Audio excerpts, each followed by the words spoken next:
Hello football lovers. Manchester United membuka rangkaian pramusim 2023 dengan kemenangan. Setan Merah mengalahkan Leeds United dengan skor 2-0. Pertandingan ini digelar di Oslo, Norwegia.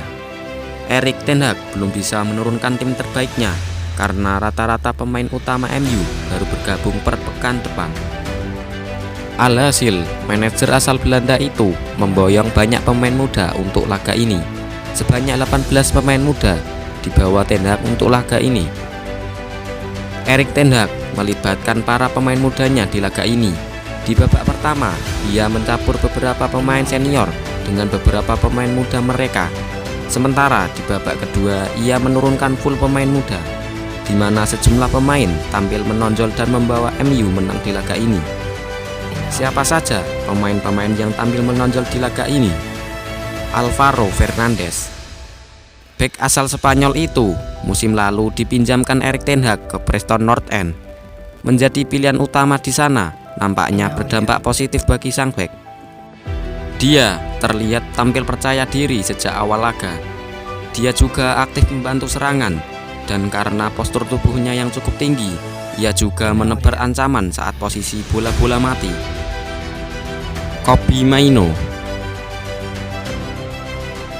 Mainoo membuktikan bahwa bukan kebetulan ia memenangkan penghargaan Jimmy Murphy Young Player of the Year di musim 2022-2023. Dipasang di lini tengah, sang gelandang muda menunjukkan ketenangan yang sangat baik. Ia mampu membantu Mason Mount dan Hannibal Mejbri untuk mendikte tempo permainan. Ia juga memiliki visi permainan yang apik dan akurasi umpan yang baik, sehingga para penyerang MU mendapatkan asupan bola yang baik di laga ini. Mason Mount, pemain berikutnya yang cukup mencuri perhatian di laga ini tidak lain adalah Mason Mount. Pembelian pertama MU di musim 2023-2024 ini dipasang sebagai gelandang.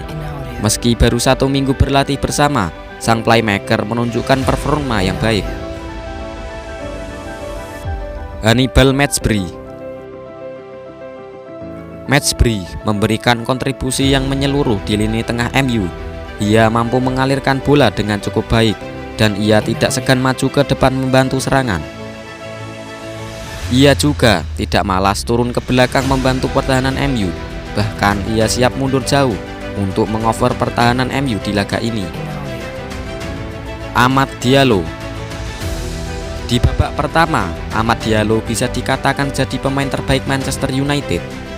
Dipasang di pos winger kanan, Diallo benar-benar menebar ancaman.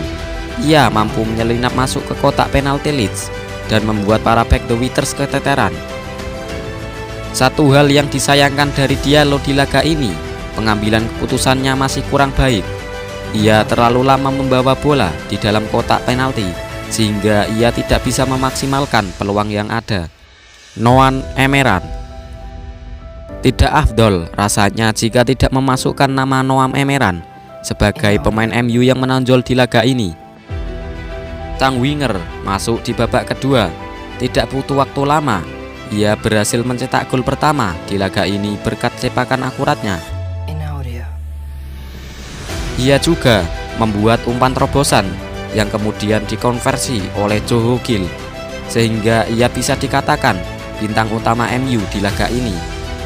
Isak Hansen-Aron, pemain muda MU berikutnya yang tampil menawan di laga ini, khususnya di babak kedua, adalah Isak Hansen-Aron. Masuk di babak kedua bersama Emran, sang gelandang menunjukkan energi yang bagus. Ia aktif bergerak dan mencoba membuka ruang bagi rekan-rekan timnya. Ia juga punya visi permainan yang bagus. Salah satu buktinya adalah ketika ia mengirimkan umpan terobosan untuk Emran yang kemudian berubah menjadi gol pertama MU di laga ini.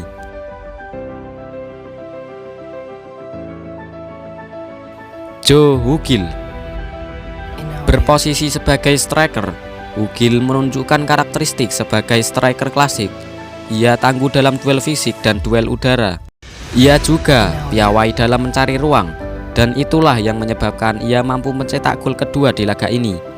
Meski gol ini agak diperdebatkan, karena posisi Hugill pada saat itu sudah berada di posisi offside. Manchester United akan mendapatkan jeda sekitar 1 pekan sebelum menjalani laga pramusim mereka berikutnya. Setan Merah dijadwalkan berhadapan dengan Olympique Lyon di pekan depan, di mana pertandingan ini akan digelar di Edinburgh.